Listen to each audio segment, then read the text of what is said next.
Selesai dia dari perbuatan keji itu, nyesel dia, ingin taubat.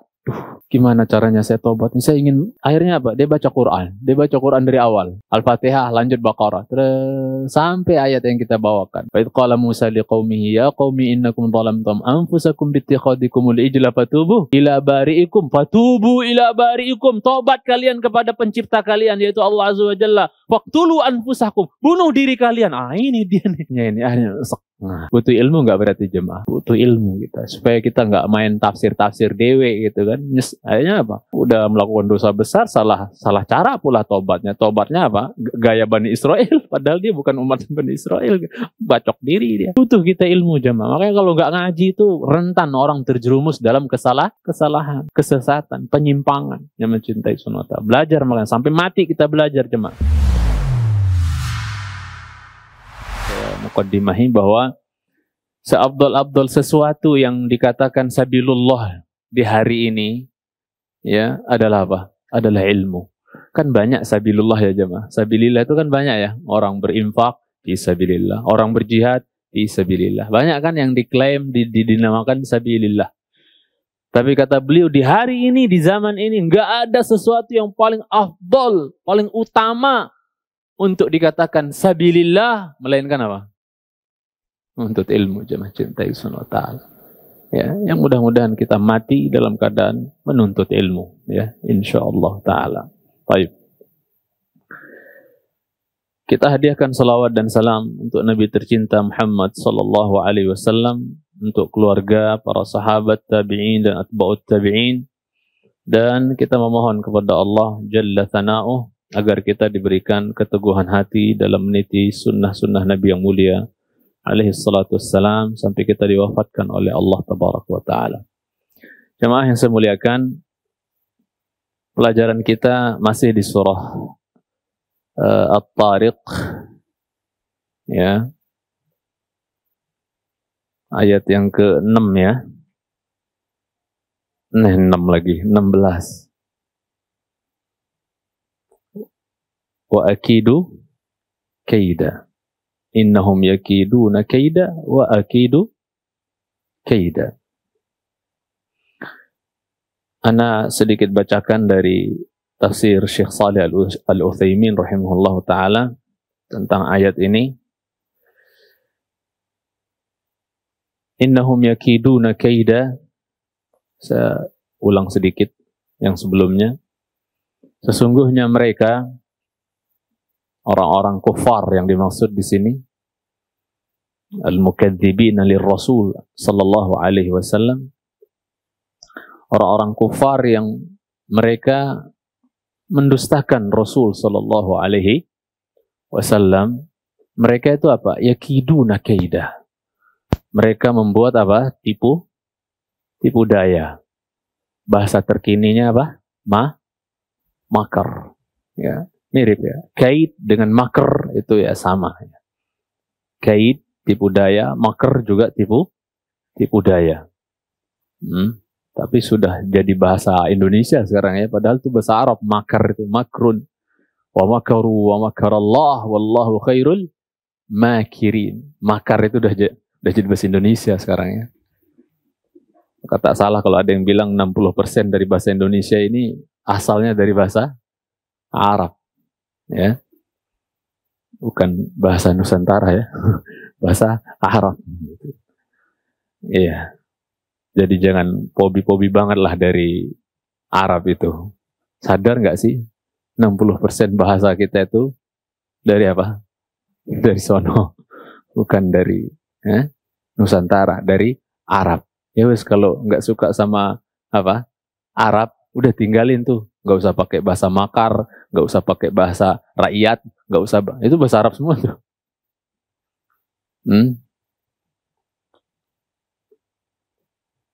Jadi innahum yakiduna kaida. Di sini Allah pakai fi'il mudhari. Yakidun. Mudhari kita udah tahu maknanya al-hal wal istiqbal. Sekarang dan masa yang akan datang. Berarti istimrar. Nggak ada berhentinya buat makar. Terus menerus. Jadi kalau mau boleh dikatakan makarnya orang-orang kufar Quraisy dahulu terhadap Rasul dan para sahabat itu kayak bersilsilah gitu. Ibarat sinetron ada episode terus nggak ada berhentinya. Ya, yakiduna kaida. Terus menerus nggak ada berhentinya. Apa saja makar dipakai demi ya apa? Menghancurkan, demi ya menghalang-halangi manusia dari agama hak, agama tauhid ini. Apa saja dipakai. Gak peduli, mencintai SWT. Mau nyawa orang melayang kayak terserah. Yang penting mereka puas dengan hasil makar dan makidahnya itu, tipu dayanya tersebut. Waliyahzubillah. Jadi innahum di sini kembali kepada al-kuffar al-mukadzibin, yaitu orang-orang kafir yang mendustakan Rasul sallallahu alaihi wasallam. Dan tidak ada ujian terberat bagi para rasul itu, jemaah yang saya cintai, melainkan apa? Ujian didustakannya apa yang mereka dakwahkan. Masalah mereka dicerca, dihina, ya, disakiti, ya, dilempar kayak Nabi kita dilempar, ya. Sambil dilempar, sambil dibilang kadzab, dilempar Nabi kita sallallahu alaihi wasallam ketika ngajak orang kepada kalimat tauhid la ilaha illallah. Ada Nabi yang ya cincang macam-macam lah. Itu enggak berat lah, enggak terlalu berat bagi mereka. Yang berat itu tatkala dakwah mereka didustakan, ya. Itu berat. Karena para nabi itu hakikatnya semua sayang terhadap kaumnya, ingin supaya kaumnya selamat. Mestinya semua dai, semua ustadz juga begitu. Ya. Ingin semua manusia apa? Selamat. Ingin semua manusia benar. Ingin semua manusia kembali ke jalan yang hak. Gitu tuh. Karena kita punya prinsip, la yu'minu ahadukum hatta yuhibba li akhihi ma yuhibbu li nafsihi. Enggak sempurna iman seorang di antara kalian sampai dia senang untuk saudaranya apa yang dia senang untuk dirinya sendiri. Bapak senang dapat hidayah tauhid, sunnah, senang? Nggak sempurna iman bapak ibu sekalian. Kalau nggak senang orang lain juga yang belum paham, jadi paham. Ya, nggak sempurna iman kita. Sebaliknya berarti, ya, nggak sempurna iman kita kalau kita nggak senang buat saudara kita. Apa yang kita senang untuk diri kita? Sama juga berarti kebalikannya. Nggak sempurna iman saya sama antum, antunna, kecuali kita benci untuk saudara kita, apa yang juga kita benci untuk diri kita sendiri. Mencintai Allah SWT. Antum benci, terjerumus dalam syirik, kebid'ahan, maksiat, benci toh. Kita juga harus benci saudara kita apa? Terjerumus ke dalamnya. Maka ajak dengan cara yang baik, itu sayang. Maka tatkala ada ustadz berjuang, ya berani berjuang, menegakkan dakwah tauhid, dakwah sunnah, itu sebenarnya mereka orang yang paling sayang terhadap umat. Yang menjelaskan hakikat sunnah, bid'ah, dan itu sebenarnya sayang kepada umat. Nggak mau umat apa? Terjerumus dalam dua penyakit kronis yang namanya syirik dan kebid'ahan. Dijelaskan. Tauhid, sunnah, ya, syirik, bid'ah, dijelaskan. Itu sayang, bukan benci. Toh juga kerjaannya apa? Tugasnya apa? Njelasin. Salah nggak sih njelasin? Nggak mau nis kok. Jelasin, ini salah, ini nggak tepat, ini nggak benar. Salah nggak jelasin? Nunjukin, salah nggak? Apa salahnya? Kita nggak pernah memvonis ini musyrik, ini mubtadi', ahlu bid'ah, finnar, neraka. Nggak pernah kita kayak gitu. Fitnahan aja yang ngomong kayak gitu. Dan secara wakil, secara realita nggak pernah kita nuduh-nuduh orang, ente kafir, ente musyrik, ente mubtadi', finnar. Nggak ada itu. Fitnah semua itu. Kita menjelaskan hukum dari sebuah perbuatan. Tentang orangnya, pelakunya, itu urusan lain. Ada hukum tersendiri. Sejadi dia lakukan semua dengan ketidaktahuan. Butuh diajarin, butuh disampaikan hujjah. Nggak serampangan menuduh orang, memvonis orang. Ya. Kita para ustadz, para dai, kerjaannya jelasin kepada umat dengan cara yang baik. Bukan apa? Bukan memvonis. Jadi kalau kita dituduh suka memvonis ini, bidak-bidain orang, kafir-kafirin orang, itu dusta, kebohongan di atas kebohongan. Buktinya mana? Potongan videonya mana? Ya, yang mencintai Allah Ta'ala. Kalau toh ada yang main ponis-ponis langsung orangnya, itu oknum saya katakan. Ya. Kemudian yang mencintai karena Allah Subhanahu, enggak serampangan menuduh orang loh jemaah. Ingat kerjaan kita apa? Dilalah wal bayan, nunjukin, jelasin kepada umat yang mencintai karena Allah Subhanahu wa Ta'ala. Kemudian yakiduna kaida, Ya, innahum yakiduna kaida. Sesungguhnya mereka melakukan makidah, tipu daya. Dengan kaidan. Dikatakan kaidan di sini maknanya kaidan azimah. Kata Syekh Utsaimin rahimahullah, tipu daya yang besar. Enggak main-main tipu dayanya. Bukan tipu daya ecek-ecekan. Ya. Tapi dahsyat tipu daya mereka itu. Mencintai karena Allah subhanahu wa ta'ala. Yakiduna lirrasuli alaihi salatu wassalam wa yakiduna liman ittaba'ah. Mereka membuat tipu daya terhadap Rasul sallallahu alaihi wasallam dan juga mereka menipu daya atau membuat tipu daya makar terhadap siapa? Orang-orang yang mengikuti Rasul. Siapa dahulu di zaman Rasul yang mengikuti Rasul siapa? Para sahabat. Nah, sama juga di zaman ini pun yang siapa saja yang siap atau memposisikan dirinya atau siapa saja yang berusaha di hari ini berusaha untuk mengikuti jalannya Rasul alaihi salatu wassalam, siap-siaplah Anda akan dibuatin kaidah. Akan dibuatin apa? Tipu daya juga. Konsekuensi mengikuti siapa? Rasul sallallahu alaihi wasallam. Orang pengikut pertama beliau sallallahu alaihi wasallam yang soleh-soleh, yang tegar-tegar, yang imannya kuat, kenceng, ya, yang kesabarannya pada super semua, itu aja masya Allah berat tipu daya yang mereka alami. Ya. Sekarang kita lebih jauh lagi nih dari zaman Nabi sallallahu alaihi wasallam, macam-macam tipu daya dibikin yang mencintai semata buat orang-orang yang berusaha ittiba' mengikuti Rasul sallallahu alaihi wasallam. Karena prinsip dakwah Salafiyah, dakwah Ahlus Sunnah wal Jamaah, di antara prinsip dasarnya adalah apa? Mengajak manusia untuk ittiba' kepada Rasul sallallahu alaihi wasallam, ya, dan mewanti-wanti manusia dari apa? Ibtida', membuat-buat ya amalan, ritual, ibadah yang enggak dipraktekkan, yang enggak dicontohkan oleh Rasulullah sallallahu alaihi wasallam. Ini di antara prinsip dakwah kita yang mencintai karena Allah Subhanahu wa taala. Yang sedikit kiranya gerakan-gerakan dakwah yang perhatian terhadap urusan ini, yaitu apa? Ngajak manusia kembali ittiba', mengikuti Rasul sallallahu alaihi wasallam, karena la matbu'a bihaqqin illa Rasulullah sallallahu alaihi wasallam. Enggak ada orang yang berhak diikuti secara benar melainkan siapa? Rasul sallallahu alaihi wasallam. Yang Allah perintah kita untuk ikuti Rasul atau panutan-panutan? Rasul. Qul in kuntum tuhibbunallaha fattabi'uni. Fattabi'uni di sini siapa? Rasulullah. Yuhibbukumullah wa yaghfir lakum dzunubakum wallahu ghafurur rahim. Ya. Jadi itu dakwah kita, ngajak orang ya untuk mengikuti dan ittiba kepada Rasulullah sallallahu alaihi wasallam, ya. Adapun yang tidak dari Rasul, maka apa? Jangan diikuti, jangan disampaikan kepada umat. Contohnya dalam dakwah, sampaikan apa yang dari Rasul saja. Yang enggak dari Rasul, diam, silent, keep, jangan ngomong. Ya, tahan dirimu, awas hati-hati. Karena Nabi udah bikin aturan, balighu anni walau ayat. Sampaikan yang dariku saja. Ya, sampaikan yang dariku, yang bersumber dariku. Walau ayat, walaupun seayat, walau hadis, walaupun satu hadis ibaratnya. Mencintai Subhanahu wa ta'ala. Yang dari selain Rasul, hati-hati. Dicek dulu. Ditimbang dulu. Ucapan siapapun, mu imam, mu syekh, mu ustad, timbang dulu. Sesuai enggak dengan qaulur Rasul? Sesuai, mari kita ambil, enggak apa-apa. Tapi enggak sesuai, buang dia, siapapun dia. Jelaskan, enak beragama kayak gini jemaahnya, simple ya.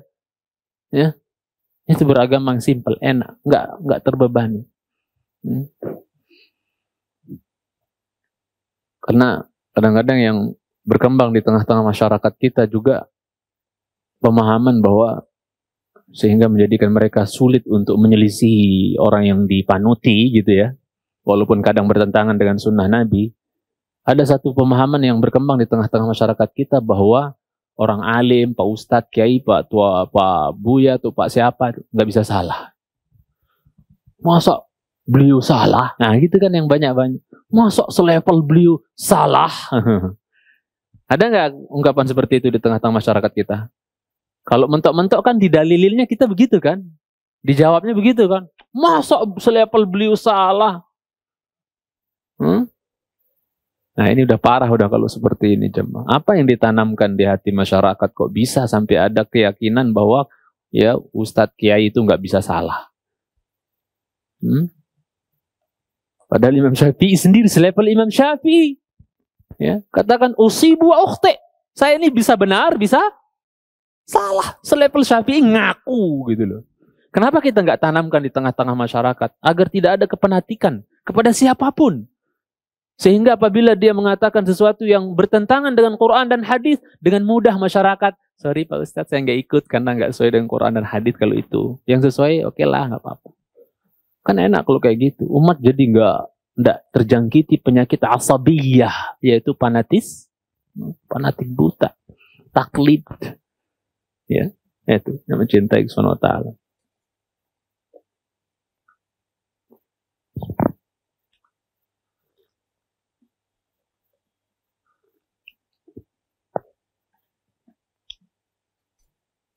Kemudian jamaah yang saya cintai karena Allah Tabaraka wa Ta'ala,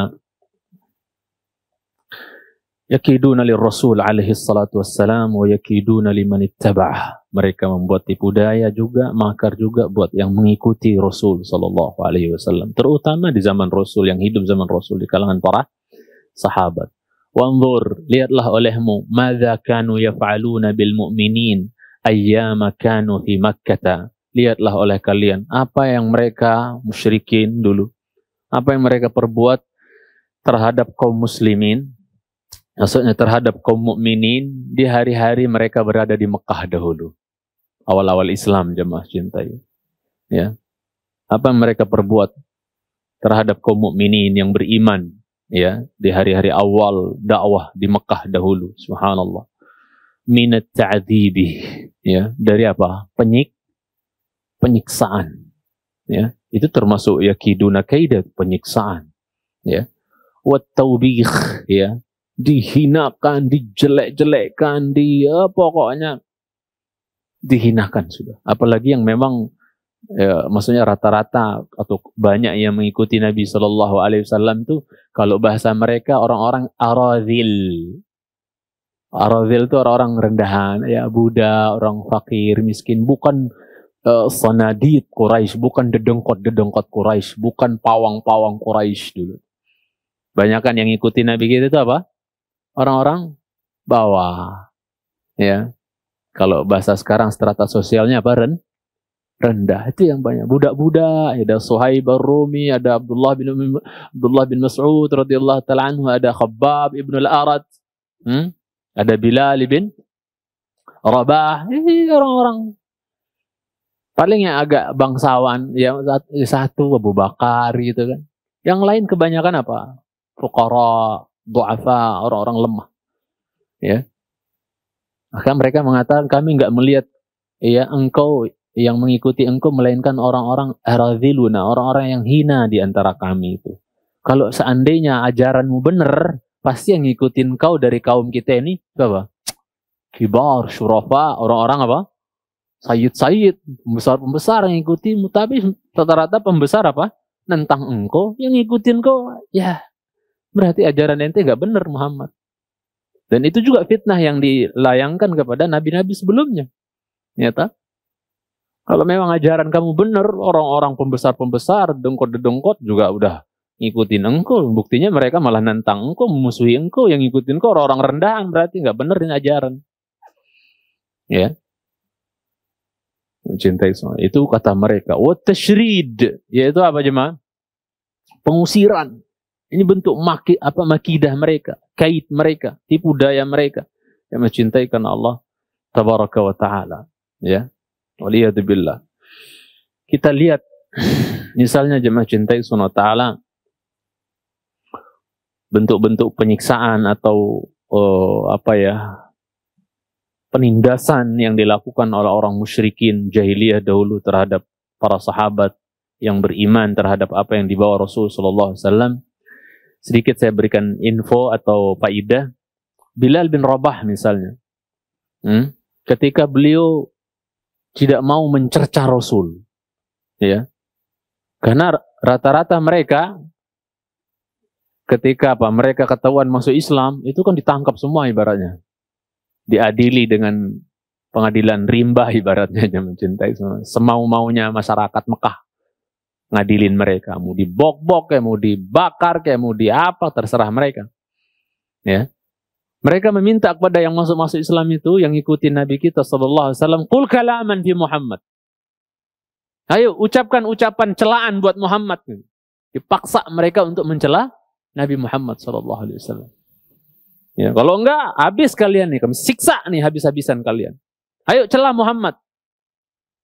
Tatkala Nabi kita sallallahu alaihi wasallam tahu para sahabat dipaksa untuk mencela beliau, kalau enggak bisa disiksa terus-menerus, bahkan nyawa bisa melayang, maka Rasulullah sallallahu alaihi wasallam berikan rukhsah kepada para sahabat yang masuk Islam awal-awal itu, yang diistilahkan dalam Al-Qur'an was-sabiqunal awwaluna minal muhajirin, sabiqunal, orang-orang pertama masuk Islam.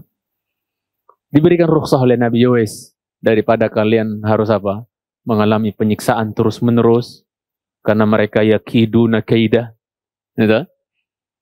Ya, maka apa? Saya berikan kerunganan bagi kalian, wes, nggak apa-apa ketika kalian disiksa, daripada kalian disiksa terus karena nggak mau mencela saya, maka apa? Wes, nggak apa-apa. Pribadi saya kalian cela demi kalian nggak disakiti, nggak apa-apa. Yang penting jangan ajaran, gitu kan, jangan. Tapi kalau pribadi saya monggo, nggak apa-apa. Mau dibilang Muhammad kadzab, Muhammad sahir, Muhammad majnun, ya, gila kayak Muhammad apa kayak, Muhammad kesambet kayak, monggo, nggak apa-apa. Kalian celah saya, nggak apa-apa. Yang penting kalian selamat dari penyiksaan. Sampai segitunya Nabi. Berat nggak itu jemaah kondisi? Berat. Baca sejarah jemaah. Berat kondisi itu bagi para sahabat. Sampai Rasul berikan rukhsah seperti itu. Kemudian jamaah yang saya muliakan, Bilal bin Rabah radhiyallahu taala anhu, dia termasuk yang mungkin saking cintanya luar biasa sama Nabi. Kan yang lain-lain sampai Ammar bin Yasir nyela Nabi enggak tuh? Ammar bin Yasir dia cela Nabi karena disiksa terus, kalau enggak berhenti itu penyiksaan. Akhirnya Ammar bin Yasir mau nggak mau, ya wis dicela habis-habisan Nabi kita SAW di depan penyiksaannya, ya, mencintai sunnah ta'ala. Karena nggak kuat siksaannya, naudzubillah, sadis gitu loh. Akhirnya Ammar bin Yasir cela Nabi kita, baru diringankan siksaan itu. Akhirnya dia merasa bersalah kepada Nabi SAW, menangis di hadapan Nabi SAW, maaf, minta maaf di hadapan Nabi SAW. Ya. Allah firmankan, illa man ukriha wa qalbuhu mutmainnun bil iman. Kecuali orang yang dipaksa, akan tetapi hatinya tenang dengan keimanan. Kondisi masalahnya. Ini keutamaan umat Nabi Muhammad, jemaah yang saya cintai. Ini faedah, tolong diingat ini. Keistimewaan umat Nabi Muhammad SAW, kalau dipaksa untuk mengucapkan kalimat-kalimat kekufuran, karena kalau enggak ucapkan misalnya akan dibunuh atau akan disiksa, dibunuh habis-habisan. Maka di waktu itu di dalam syariat umat Muhammad, dalam syariat Islam, ya, maksudnya di umat Nabi Muhammad SAW itu diperbolehkan. Beda dengan umat sebelumnya jemaah. Nggak bisa mengucapkan kalimat kekufuran terus hati tenang dengan keimanan, nggak bisa. Mati, yang penting mempertahankan keimanan. Kalau dulu, ya, berbeda. Masya Allah, berarti pada umat Muhammad SAW ini banyak sekali kemudahan. Banyak sekali. Makanya kalau kita bahas misalnya tentang bagaimana cara taubatnya umat terdahulu, kalau kita baca dalam Al-Baqarah bagaimana cara taubatnya umat terdahulu, kita akan sujud syukur. Ya Allah, enak banget jadi umat Muhammad ya. Kalau melakukan dosa tinggal apa? Istighfar dan taubat. Umat terdahulu, wa idh qala Musa liqaumihi ya qaumi innakum zalamtum anfusakum ayo lanjut. Bittikhadhikumul ijla fatubu ila bari'ikum Fatubu ila bari'ikum faqtulu anfusakum dzalikum khairul lakum 'inda bari'ikum fataba 'alaikum innahu huwat tawwabur rahim. Ingat ketika Musa berkata kepada kaumnya, wahai kaumku, kalian telah mendolimi diri kalian dengan menjadikan patung anak lembu yang terbuat dari emas itu sebagai apa? Tuhan disembah. Ya. Fatubu ila bari'ikum, bertobat kalian kepada Rabb kalian, tobat kalian. Gimana caranya? Faqtulu anfusakum, saling bunuh kalian, saling bacok. Tobatnya kayak gitu mereka. Baru diterima tobatnya saling bacok, saling bunuh. Faqtulu anfusakum, kata sebagian ulama tafsir, mereka saling bunuh, saling bacok. Itu cara penghapusan dosanya. Coba kalau kita melakukan dosa besar misalnya, terus tobatnya harus saling bacok, gimana? Allah musta'an. Ya. Dan ada kisah sedikit saya selip menunjukkan kalau apa-apa itu perlu ilmu, ya, perlu ilmu dan perlu penjelasan para ulama. Sama kayak belajar Al-Quran, tafsir Al-Quran, nafsirin dewe. Siapa ente ibaratnya? Mesti kita rujuk kepada penjelasan para ulama mufassirin yang terpercaya. Ada Ibn Katsir, ada Baghawi, ada Qurtubi, Ibnu Jarir At-Tabari, dan yang lainnya. Yang cintai.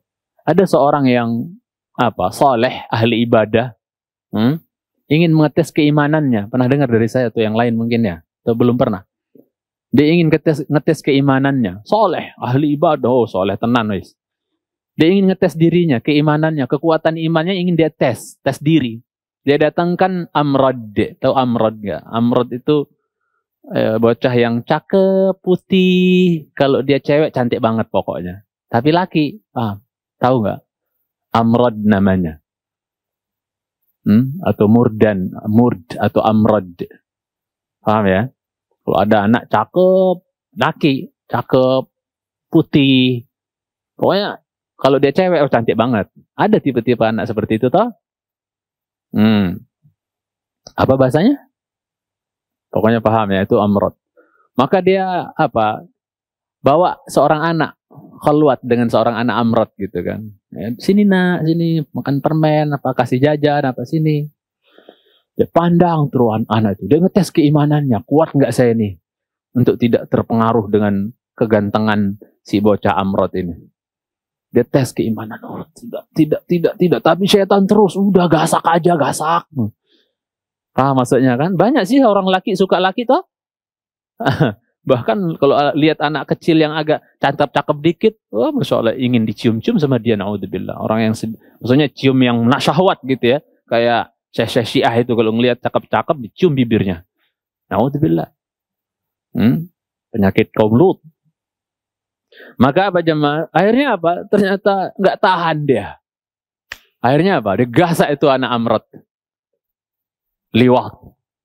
Bahasa kita? Homo. Gitu. Laki. Gitu.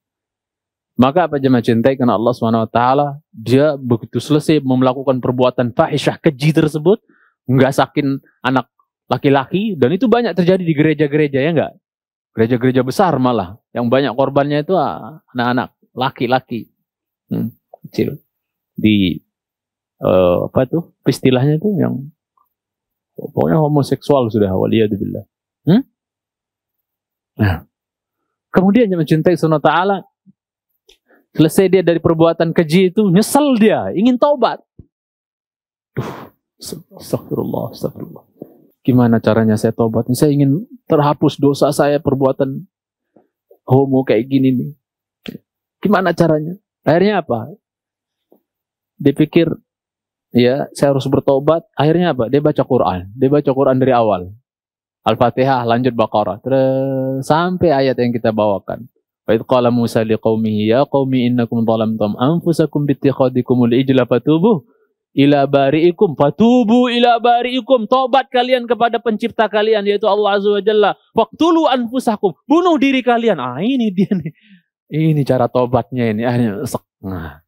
Butuh ilmu nggak berarti jemaah? Butuh ilmu kita supaya kita nggak main tafsir dewe gitu kan. Akhirnya Udah melakukan dosa besar, salah cara pula tobatnya. Tobatnya apa? Gaya Bani Israel, padahal dia bukan umat Bani Israel. Bacok diri dia. Butuh kita ilmu jemaah. Makanya kalau nggak ngaji itu rentan orang terjerumus dalam kesalahan, kesesatan, penyimpangan yang mencintai sunnah. Belajar makanya sampai mati kita belajar jemaah. Kemudian Bilal bin Rabah nggak mau, ya, nggak, saya nggak bakal mencela Rasul. Gimana pun tipu daya kalian, ya kiduna kayak gimana, enggak, saya nggak bakal. Ya, mau siksa kayak gimana pun saya nggak akan pernah mencerca Nabi. Orang yang paling saya cintai, ahabun nas ilaina. Rasul itu manusia yang paling apa? Kami cintai gitu. Nggak mungkin saya akan apa? Mencerca beliau. Walaupun dulu Muhammad manusia yang abghadun nas ilaihim. Dulu Muhammad mantan orang yang paling dia benci. Mereka benci, ya enggak? Dulu awal-awal Nabi kita dakwah, manusia yang paling dibenci mereka oleh sahabat siapa dulu? Rasul SAW. Aneh aja Muhammad ini, gila macam-macam. Begitu hidayah menerpa, kembali berubah. Ya, berbalik 180 derajat. Dari orang yang paling dibenci dalam kehidupan mereka, berbalik menjadi orang yang paling dicintai.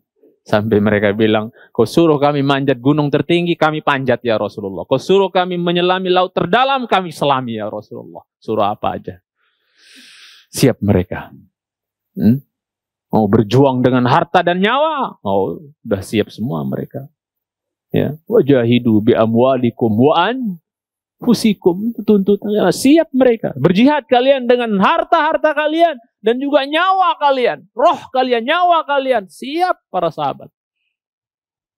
Ya, yang mencintai karena Allah Subhanahu wa taala. Enggak kayak zaman sekarang, kadang-kadang yang ada ya, wajahidu bi amwalihim li anfusikum. Antum terjemahin sendiri maksudnya apa. Naudzubillah, nastaghfirullah. Kemudian yang mencintai karena Allah Subhanahu wa taala. Bilal enggak mau. Akhirnya apa? Gara-gara Bilal kekeh enggak mau mencela Rasul sallallahu alaihi wasallam, diserahkanlah Bilal kepada bocah-bocahnya Mekah. Semua bocah-bocah Mekah itu ngumpul, nabokin, ngelemparin Bilal, udah kayak orang gila dibikin. Maksudnya dianggap udah kayak orang gila aja tuh Bilal, dilempar bocah-bocah, ditarik-tarik, diseret-seret bocah-bocah Mekah itu. Ya, diserahin. Ya, namanya anak-anak nggak ngerti apa-apa, ibarat maksudnya pokoknya disuruh habisin, ayo kerjain, seret-seret, dipukul-pukul, lempar-lempar. Oh, senang banget anak-anak. Coba, sampai anak-anaknya andil loh jemaah. Dalam ta'dzib, dalam penyiksaan terhadap para sahabat. Coba, sampai bocah-bocahnya andil. Dan memang sudah didoktrin mereka. Dari berupa ucapan, perbuatan, kedoktrin semua. Tuh, anak-anak Mekah dulu itu. Anak-anak jahiliyah dulu. Sampai mereka itu di jalan-jalan tuh kalau bernyanyi, yang paling viral nyanyian zaman dulu tuh bukan nyanyian-nyanyian. Yang viral mereka ucapkan di jalan-jalan tuh bocah-bocah kalau lagi main tuh. Apa nyanyiannya? Mudammaman qalaina wa dinahu abaina wa amrahu asayna. Mudammaman qalaina wa dinahu abaina wa amrahu asayna. Terus begitu nyanyian bocah-bocah. Tahu artinya? Mudammam itu mereka robah nama Nabi kita Muhammad, orang terpuji, jadi apa? Mudammam, orang tercela. Coba. Mudammaman qalaina, ya, padahal yang dimaksud Nabi kita ya. Tapi Nabi kita kena nggak di sini kan, jemaah? Nggak kena lah, yang mereka cecak mudammam, Nabi kita namanya Muhammad. Maka Nabi bilang kepada Abu Bakar, "Yadhummuna mudammaman wa ana Muhammadan." Karena yang mereka celah mudammam, Abu Bakar. Kan saya namanya Muhammad, nggak kena dong. Paham maksudnya? Ya, biarin aja bilang mudammam. Gitu. Ya, sama kayak yang mencela Syekh Muhammad bin Wahab, dibilang Wahabi. Bapaknya yang kena celaan, Muhammad bin Abdul Wahab, bukan Syekh Muhammadnya. Ya monggo celah aja, nggak kena beliau. Ya ta? Jadi mudammaman qalaina, mudammam maksudnya Muhammad yang mereka maksud. Itu kita benci sama dia. Wadinahu abaina, agamanya ogah kita peluk. Ogah kita masuk ke dalam agama Muhammad. Wa amrahu asayna. Perintah dia, ajakan dia, udah bangkang aja, nggak usah ikutin apaan, gila Muhammad tuh. Begitu juga. Doktrin berupa ucapan dan juga perbuatan. Kayak gitu disuruh gilman bocah-bocah Mekah itu lempar, hajar itu Bilal. Budak kere miskin, Nggak tahu diri pokoknya, udah hajar, lempar, diseret-seret, jadi mainannya bocah. Coba bayangkan, ta'dzib. Jadi bukan orang dewasanya saja yang andil, tapi bocah-bocahnya pun juga kena andil. Bahkan ketika Nabi kita datang ke Taif, yang ikut lempar-lempar, bocah-bocah nggak yuk? Bocah-bocah dikerain semua. Ya laki perempuannya bocah lempar. Nabi kita sallallahu alaihi wasallam lari, Nabi kita, bayangkan, mencintai sunnah taat.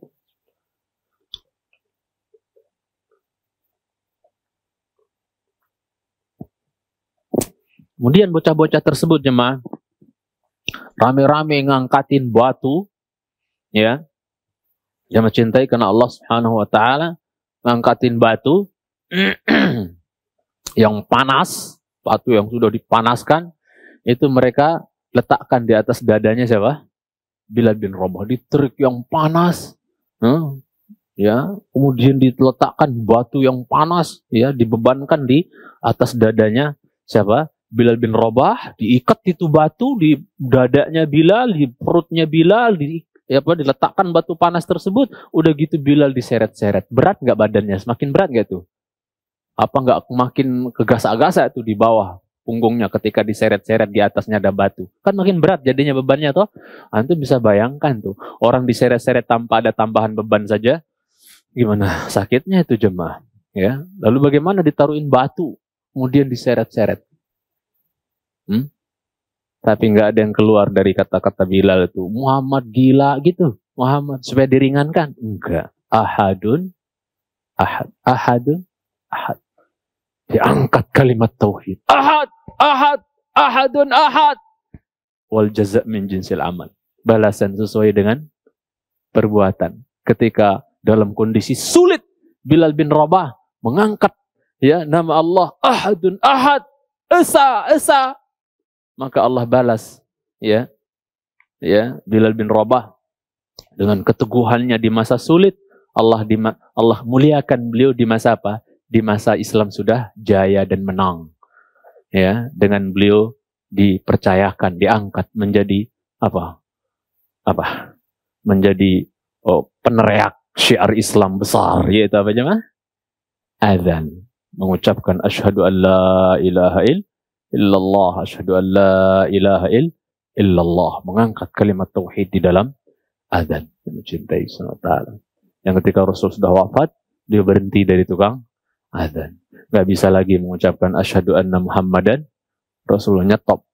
Nggak bisa nyebut nama Nabi Muhammad.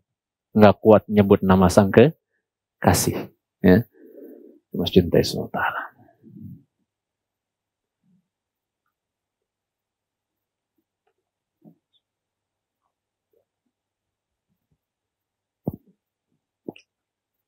Karena kajian sampai jam berapanya sekemampuan jemaah ya. Sekemampuan aja. Dan saya izin untuk nurunkan volume ya. Kemudian jemaah cintai karena Allah Subhanahu wa taala, ya. Padahal saya sampaikan tadi Rasul sudah berikan apa? Rukhsah, keringanan, agar boleh cerca saya nggak apa-apa, penting diringankan gitu kan. Tapi bila termasuk yang tidak mengambil rukhsah tersebut, jemaah cintai karena Allah Subhanahu wa taala.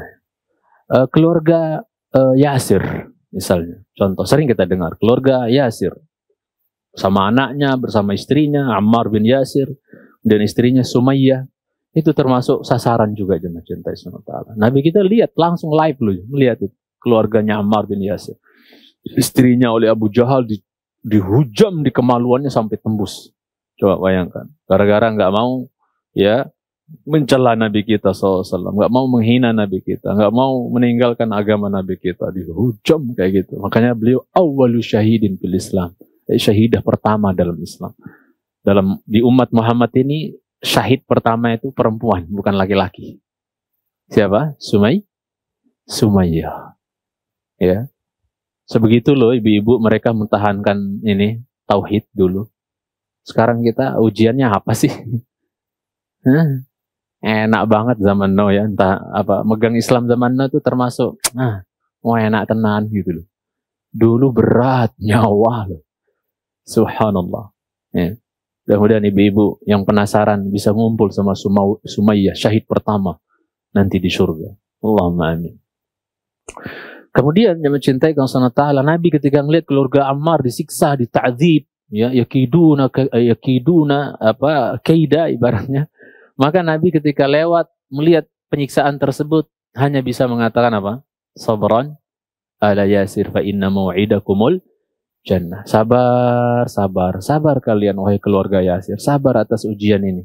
Sesungguhnya janji Allah bagi kalian adalah apa? Surga. Itu yang selalu sering saya sampaikan. Nabi itu kalau ngelihat kesulitan, kesusahan, kesedihan di tengah-tengah sahabat, nggak jauh-jauh hiburannya apa? Surga. Surga pasti. Ngelihat Ja'far tangannya kiri kanan buntung. Perang Mu'tah ya, seingat anak. Buntung kiri kanan. Berpegang bendera kan tadinya. Ajar, pindah ke tangan kiri. Buntung. Ya. Maka apa? Ketika lihat sepupu beliau seperti itu kondisinya, putus tangan, ada tangan. Putus. Bayangkan, dua-duanya loh cuma. Maka Nabi SAW dalam kondisi seperti itu ngelihat sepupunya kayak gitu. Ja'far kan anaknya Abu Talib. Saudaranya Ali, saudaranya siapa? Aqil, saudaranya Talib. Paling gede anaknya Abu Talib siapa? Talib. Ja'far itu ya termasuk saudaranya Ali bin Abi Thalib, anaknya Abu Talib. Maka ketika sepupu Nabi ini Ja'far putus tangannya dua-duanya, hiburannya surga. Ya. Innallaha qad abdala ya apa? Ja'faran bi janahaini lahu fil jannah. Sesungguhnya Allah telah ganti dua tangannya siapa? Dua tangannya Ja'far dengan dua sayap kelak di surga. Ini jadi dalil kita bahwa bisa saja orang terbang di surga nanti. Ya. Orang-orang yang Allah kehendaki bisa terbang di surga dan seterusnya. Ja'far punya sayap. Diganti pakai sayap. Dan Allah yang Maha tahu bagaimana keindahan dan keelokan sayap tersebut sebagai ganti dua tangannya yang putus yang dia korbankan di jalan Allah Azza wa Jalla. Dan Allah juga Maha tahu bagaimana harus mengganti kedua bola matanya Abu Sufyan yang diimpakkan fisabilillah di jihad, di dua jihad. Jihad pertama apa, di jihad yang satu bola mata, jihad yang lain satu lagi bola gak punya mata. Itu siapa? Abu Sufyan, mantan musuh Islam, tapi begitu masuk Islam Masya Allah dia persembahkan dua matanya. Allah akan ganti insya Allah kelak di akhirat. Wong orang yang buta saja bukan karena perang ya, itu kata Rasul apa? Allah akan ganti dengan surga ketika dia sabar. Ya, man ibtalaitu idza ibtalaitu ya abdi bihabibatayhi idza ibtalaitu abdi bihabibatayhi ya awadtu minhumal jannah kama qala sallallahu alaihi wasallam. Apabila aku uji hambaku dengan dua kekasihnya, yaitu dua bola matanya, maksudnya dia buta nggak bisa melihat, aku ganti dengan surga. Bagaimana yang matanya hilang gara-gara jihad fisabilillah, Allah akan ganti yang lebih mantap lagi kalau di akhirat. Itu jemaah. Ya pokoknya sahabat tuh kalau ada musibah ujian yang mereka hadapi di jalan Allah pasti nggak jauh-jauh ya hiburannya itu apa? Surga. Beliau sedih ditinggalkan Ibrahim, putra beliau yang masih bocah, anak laki beliau yang didapat dari apa? Hamba sahaya Maria Al-Qibtiyah. Ketika meninggal sedih Nabi kita, nangis Nabi kita sallallahu alaihi wasallam. Maka beliau menghibur diri beliau dengan mengatakan innalahu murdi'an fil jannah. Nanti anakku ini ada tukang susunya nanti di surga katanya. Dihibur. Surga. Itu nama cintai. Jadi apapun ya kepedihan, kesedihan, ujian yang kita hadapi di jalan Allah. Ya, apalagi akhir-akhir ini ujian dakwah ini banyak kan jemaah ya? Sudah, ingat. Ya, kalau kita sabar di atas semuanya, insya Allah surga itu akan menjadikan kita lupa semua kepenatan, kesedihan yang pernah kita alami di dunia. Ada hamba yang paling sengsara di dunia, nanti dicelupin sekali aja di surga, diangkat lagi. Ya, kau pernah rasain sengsara enggak? Enggak pernah ya Allah, aku enggak ada sengsara paling bahagia. Ada kan hadisnya itu? Sebaliknya orang yang paling bahagia di dunia, dicelupin, tapi dia kafir, kufur, celupin neraka sekali diangkat. Kau pernah merasakan bahagia enggak? Enggak. Paling sengsara wis. Jadi semuanya akan hilang. Sabar. Dengan ujian, dengan apa, penat, gempor antum duduk ngaji berapa jam misalnya. Tenang. Kalau kita ikhlas, insya Allah. Nih, majelis ilmu ini jalan terekspres menyampaikan ke surga Allah Azza wa Jalla. Hadis Muslim, man salaka tariqan yaltamisu fihi ilman sahalallahu lahu bihi tariqan ilal jannah. Ya, subhanallah, jangan cintai sunta. Maka jangan pernah berhenti ngaji kalau ingin cepat masuk surga. Maksudnya ingin menempuh jalan tercepat menuju surga Allah Azza wa Jalla. Kemudian jemaah yang saya cintai karena Allah Subhanahu wa taala, ya. Keluarga Ammar bin Yasir, ya, sekali lagi atau keluarganya Yasir itu disiksa juga. Ya, sampai Nabi menghibur, sabar wahai keluarga Yasir. Janji Allah buat kalian adalah surga. Sambil Rasul doakan mereka, Allahumma ghfir, ya Allah ampuni, ya siapa? Li ali, ya Yasir. Ya Allah ampunilah keluarganya siapa? Keluarganya Yasir. Masya Allah. Kalau Nabi mohonin ampun buat mereka, ya mustajab pastinya, mencintai SWT. Luar biasa. Sudah dihibur dengan Nabi dengan surga, udah gitu dimohonkan oleh Rasul agar apa? Oleh Nabi agar diampunkan oleh Allah Tabaraka wa Ta'ala. Jemaah cintai SWT. Khabbab ibnul Arat lebih ngeri lagi nih. Antum perhatikan benar-benar nih. Biar kita tahu bagaimana beratnya megang Islam dulu di awal-awal. Yang Islam pertama kali kata Nabi di hadis Sahih Muslim, mulai dianggap asing dan akan kembali dianggap asing. Innal Islam bada'a ghariban wa sayudu ghariban kama bada'a fatuba lil ghuraba. Islam dulu mulai dianggap asing, aneh. Ya, difitnah macam-macam lah. Lain katanya.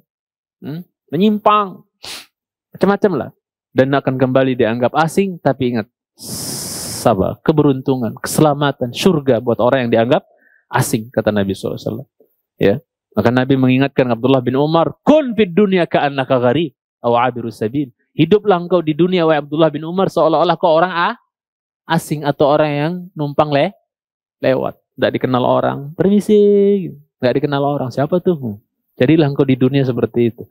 Nggak apa-apa, nggak dikenal manusia di dunia, yang penting kita dikenal di langit sana. Jamaah cintai karena Allah Subhanahu wa Ta'ala. Khabbab ibnul Arat, jamaah cintai karena Allah Subhanahu wa Ta'ala, ini lebih ngeri lagi nih. Ya, di samping dia disiksa oleh tuannya, nyonyanya Sayyidah. Tuan yang beli dia perempuan. Ya, ada Sayyid, Sayyidah gitu. Kalau dulu budak, yang kalau beli dia ya laki ya Sayyid gitu. Kalau perempuan ya Sayyidah istilahnya gitu kan. Ya, bukan hanya Sayyidahnya, nyonyanya lah ibaratnya yang menyiksa. Tapi orang Mekah juga seluruhnya. Orang Mekah nyiksa dia. Jadi semua ikut andil dalam penyiksaannya Khabbab ibn al-Arat gara-gara dia masuk Islam. Yang mencintai Subhanahu wa Ta'ala. Sayyidahnya itu apa jemaah? Mengikat dia, ya, diikat dia, kemudian dia bawa besi yang sudah diapain? Diikat, kemudian besi yang dipanasin, coba bayangkan. Besi yang dipanasin sudah merah itu, yang mencintai Allah Subhanahu wa Ta'ala, dipelesin di punggungnya, di badannya siapa? Khabbab ibn Arat, di punggungnya itu. Dipelesin sudah kayak orang, apalah tuh. Antum bayangkan besi, dan besi itu tidak padam merahnya, melainkan ketika sudah bersentuhan dengan lemak-lemak punggungnya siapa?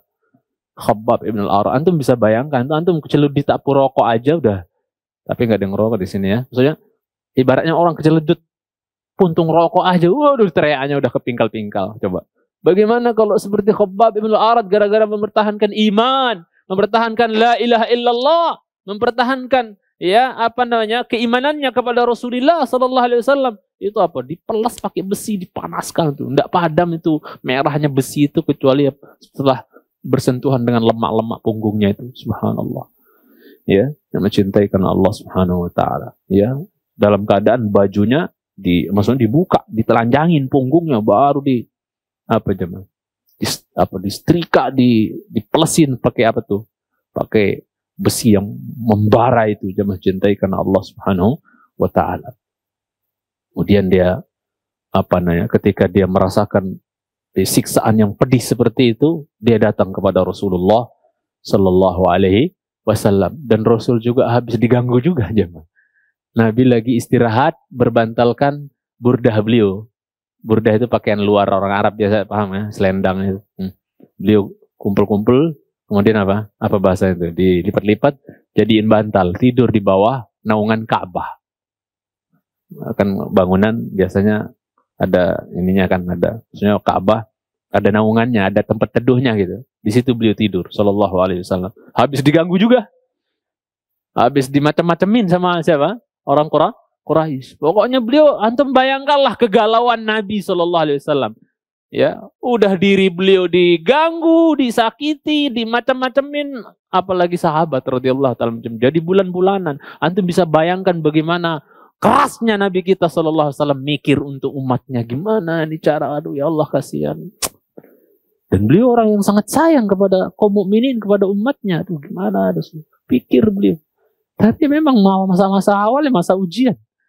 Yang mencintai karena Allah Subhanahu wa taala. Datang Khabbab ibn al-Arat, ya, ketika beliau sedang tidur di naungan ya Ka'bah, ya, yang mencintai karena Allah Subhanahu wa taala. Kemudian ya dia katakan, ya Rasulullah, ya, ala tastansiru lana? Ya Rasulullah, tidakkah engkau minta pertolongan kepada Allah buat kami? Udah nggak kuat ya Rasulullah, sampai kayak gini nih. Udah punggung, udah nggak kelihatan punggung lagi, disetrika gara-gara Islam. Tidakkah kau mintakan kepada Allah agar Allah menolong kami ya Rasulullah? Gitu kan? Ya, ala tad'u lana? Tidakkah engkau berdoa kepada Allah untuk kami ya Rasulullah? Ya. Itu. Agar apa? Agar kami ditolong oleh Allah Azza wa Jalla, dilepas dari apa kesengsaraan ini, penyiksaan ini dengan sebab megang tauhid ini ya Rasulullah. Doain dong ya Rasulullah kepada Allah Azza wa Jalla. Akhirnya apa, jemaah cintai Subhanahu wa taala, Nabi sallallahu alaihi wasallam mengatakan untuk meringankan beban mereka, seolah-olah mau bilang, lah ujian kalian sekarang enggak ada apa-apanya dibandingkan ujian orang-orang sebelum kalian. Kata Nabi, qad kana man qablakum, hadis Bukhari ya, qad kana man qablakum yu'khadur rajulu. Dulu ya, dari umat sebelum kita nih, sebelum kalian nih, ada orang laki-laki itu diseret, ringkus, diseret, fayuhfaru lahu bil ardi, kemudian digalikan lubang di tanah. Mencintai Subhanahu wa taala. Fayuj'alu fiha, kemudian dia dimasukkan ke dalam lubang tersebut. Ya, tsumma yu'ta bil minsyar, udah dimasukin ke lubang, ditanam di setengah badan, paham maksudnya? Didatangkan apa jemaah? Didatangkan apa? Minsyar, gergaji besar. Didatangkan. Kemudian apa? Ya, fayudha ala ra'sihi, gergajinya diletakkan di tengah-tengah kepalanya nih, di ubun-ubun diletakkan. Kemudian apa? Fayuj'al nisfain. Kemudian dibikin jadi belah dua. Kurang sakit apa tuh? Ente baru diples sama pakai besi. Ini digergaji belah dua. Dan itu yang dialami oleh ya Nabiullah Zakaria alaihi assalam dari kaumnya, coba. Bahkan putra beliau dipenggal lehernya ketika sedang sujud dalam sholatnya. Jadi nggak ada apa-apanya, kata Rasulullah. Wa yumsyatu bi amsyatil hadid, bahkan ada yang didatengin, diseret, kemudian apa? Dibawakan, didatangkan apa? Sisir dari besi. Ya. Kemudian maduna lahmihi wa 'admihi. Maksudnya apa jemaah? Disisir itu badannya itu sampai apa? Sampai tinggal tulang-tulangnya. Sisir pakai sisir besi. Antum bisa bayangkan sakitnya kayak apa itu? La ilaha illallah. Antum kena durinya Putri Malu aja gimana tuh? Tahu Putri Malu enggak? Bukan orang kampung kalau nggak tahu apa Putri Malu, orang Jakarta kali. Itu Masya Allah, serot. Masya Allah lumayan tuh, kena berapa biji itu durinya Putri Malu. Ini gergaji, ya bukan apa sisir besi. Bayangkan. Wes habis badannya.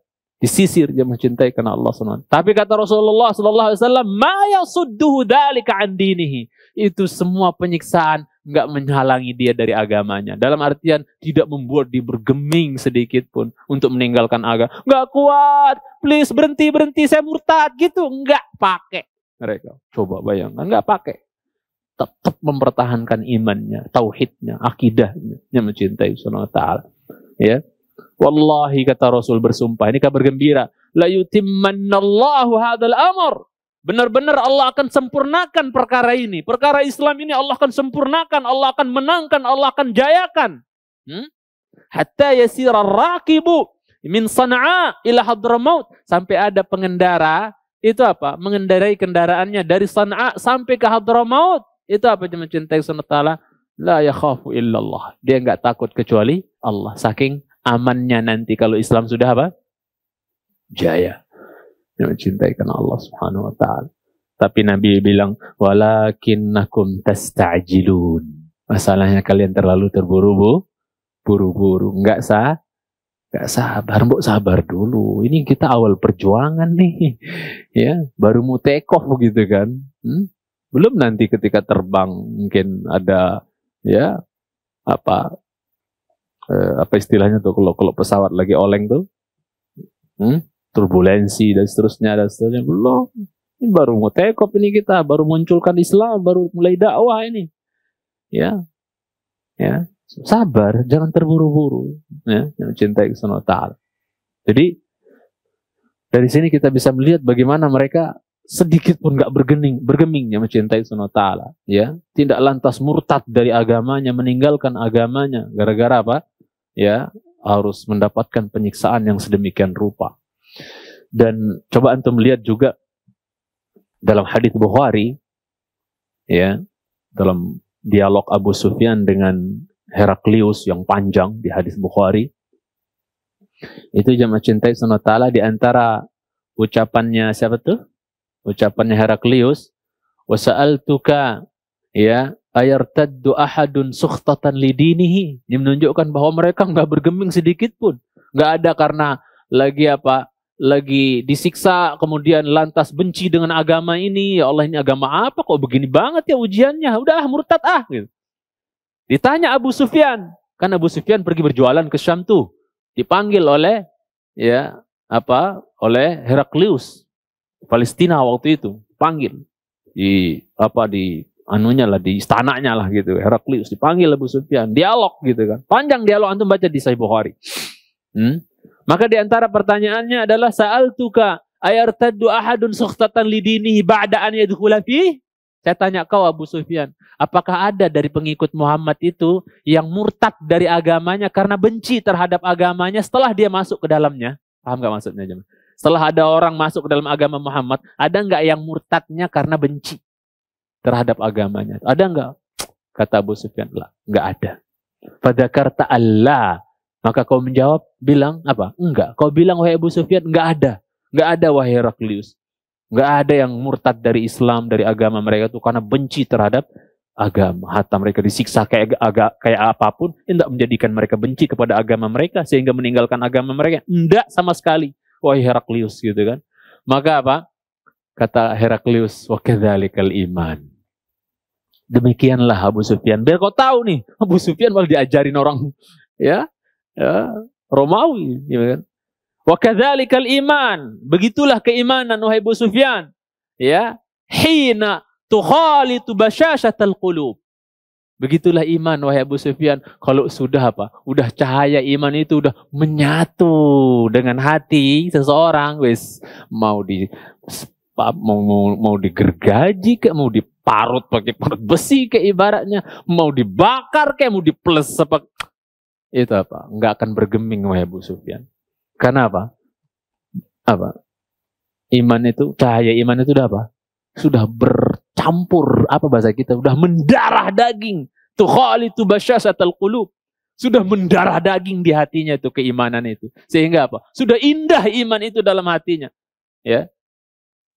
Habbaba ilaikumul iman. Allah telah menjadikan iman itu dicintai di hati kalian. Ya. Sedangkan kekufuran, kefasikan dan kemaksiatan itu dijadikan apa? Wa karraha ilaikumul kufra wal fusuqa wal isyan, dijadikan dibenci dalam hati kalian. Iman dicintai, indah, ya. Manis keimanan itu. Karena Nabi menyebutkan bahwasanya iman itu ada apanya? Ada rasa manisnya. Ya. Salatu man kunna fihi wajada bihinna halawatal iman. Iman berarti ada rasanya, jemaah, manisnya. Ketika Allah dan Rasulnya lebih dicintai dibandingkan yang lain. Ya, kemudian orang mencintai seorang tidaklah dia cintai kecuali karena Allah dan dia seorang benci untuk kembali kepada kekafiran setelah Allah selamatkan dia dari kekafiran sebagaimana dia benci untuk dicampakkan ke dalam jahanam. Itu ciri iman. Kalau orang merasakan tiga hal itu pasti dia rasakan manisnya iman, jemaah. Jadi mau diuji kayak gimana pun, nggak pakai, biarin dah. Mati kayak mau apa demi keimanan mereka nggak bergeming sedikit pun yang mencintaikan Allah Subhanahu wa taala. Teguh mereka, tegar mereka yang mencintaikan Allah Subhanahu wa ta'ala. Baik. Kemudian jemaah yang saya cintai karena Allah tabaraka wa ta'ala, ajibnya lagi di zamannya Umar bin Khattab radhiyallahu ta'ala anhu. Sedikit tambahan tentang Khabbab ibn al-Arat radhiyallahu ta'ala anhu. Ya. Di zaman Umar bin Khattab jadi khalifah, duduk-duduk nih. Udah jaya Islam ya, udah penaklukan di mana-mana, Islam kuat. Ya, futuhat, penaklukan di mana-mana. Apalagi di zamannya Umar banyak sekali radhiyallahu taala anhu, banyak sekali apa? Penaklukan negeri. Maka apa? Umar duduk tuh sama para sahabat. Ya salah. Ya. Maka apa? Umar bin Khattab radhiyallahu taala anhu ketika duduk-duduk dengan para sahabat, ternyata di situ ada nyelip siapa? Khabbab ibnul Arat. Umar nanya nih, ingin flashback perjuangan masa lalu gitu kan. Dikatakan, ma asyadda ma laqitum ayyama Makkah. Nah, saya mau nanya nih, apa hal terberat yang kalian alami dulu di hari-hari ketika di Mekah awal-awal Islam dulu, awal-awal kita masuk, awal-awal perjuangan di Islam dulu. Cerita masing-masing lah, monggo cerita. Karena sering para sahabat tuh duduk-duduk mengingat masa lalu. Kalau antum duduk-duduk mengingat masa apa dulu? Ya, ya pokoknya cara beragama yang nggak benar dulu lah, mungkin cerita dulu saya begini, saya begitu gitu kan Mas. Mungkin sahabat juga begitu. Ya, kadang mereka menceritakan ya bagaimana apa ketika mereka di zaman jahiliyah dan bagaimana mereka awal-awal masuk Islam, ujian yang dialami masing-masing apa, itu cerita-cerita jemaah. Ya, memflashback mengingat masa lalu gitu kan. Kemudian apa? Kata Khabbab ibn al-Arat nyeletuk ketika ditanya, apa sesuatu yang paling berat kalian alami dulu di hari-hari Mekah? Maksudnya awal-awal dulu dakwah Nabi kita SAW di Mekah, awal-awal Islam. Maka Khabbab mengatakan, wallahi ma ra'aitu asyadda min hadha. Wahai Umar, wahai Amirul Mukminin, demi Allah, saya tidak melihat yang paling sadis, paling berat, paling sakit. Melainkan nih, gitu, disingkap punggungnya. Ya, disingkap apanya? Punggungnya. Dia mencintai karena Allah Subhanahu wa ta'ala. Ya, disingkap punggungnya oleh Khabbab ibn al-Arat. Kemudian apa jemaah? Ternyata dari atas sampai bawah punggungnya itu kayak ada apa? Maksudnya kayak ada lobangnya gitu aja. Dari atas sampai bawah itu kayak ada lobang gitu. Udah kayak empang gitu. Paham maksudnya jemaah? Jadi ibaratnya kalau naruh air segayung mungkin nggak jatuh kali ya. Coba bekas apa tuh? Bekas besi, bekas yang lain lagi nih, tak ceritain sedikit. Apa kata Khabbab bin Arat? Bahwasanya apa? Kanu ya'tuna bil hijarah. Wahai Amirul Mukminin. Kayaknya saya paling berat deh ibaratnya. Saya paling berat deh siksaannya kayaknya. Masalahnya mereka membawa batu-batu dulu itu. Saya ingat banget ya Amirul Mukminin. Mereka bawa hijarah. Mereka bawa batu-batu. Wa yada'unaha 'alal jamar.